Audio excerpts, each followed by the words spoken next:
కారణం ఏంటంటే ఇవాళ గ్రామాల నుంచి వచ్చే విద్యార్థులకు సరైన సకాలంలో బస్సు లేక విద్యార్థులు చాలామంది ఇబ్బంది పడుతున్నారు. మరి ఆ విద్యార్థులకు పల్లెపల్లెకి బస్సు అంటూ తప్పకుండా బస్సు సౌకర్యం కల్పిస్తామని చెప్పేసి విద్యార్థులు మాటిచ్చి వాళ్ళ విద్యార్థులతో పాసులు ఎడుచుకొని విద్యార్థులకు సరైన సకాలంలో బస్సు పంపించగా చాలా ఇబ్బంది పెడుతున్నారు. ఆ విద్యార్థులు ఏమాత్రం కూడా కళాశాలకు వెళ్లకుండా అధికారుల చుట్టూ ఆఫీసుల చుట్టూ తిరుగుతున్న పరిస్థితి కనబడుతున్నది.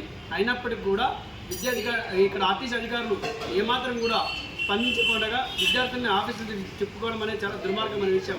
పై అధికారైనా స్పందించి తక్షణమే ఆ యొక్క విద్యార్థులకి ఏదైతే బన్నూరు గ్రామం నుంచి ఆదోళనకు వచ్చే వరకు ఏదైతే 5 గ్రామాలు ఉన్నాయో ఆ గ్రామాలకు సంబంధించిన విద్యార్థులకు ఎవరైతే బస్సు పాసులు నడుస్తున్నారో ఆ యొక్క విద్యార్థులకు తప్పకుండా బస్సు సౌకర్యం కల్పించి సరైన సకాలంలో బస్సు వదలాలని చెప్పేసి ఈ సందర్భంగా అధికారులు తెలియజేస్తున్నాం.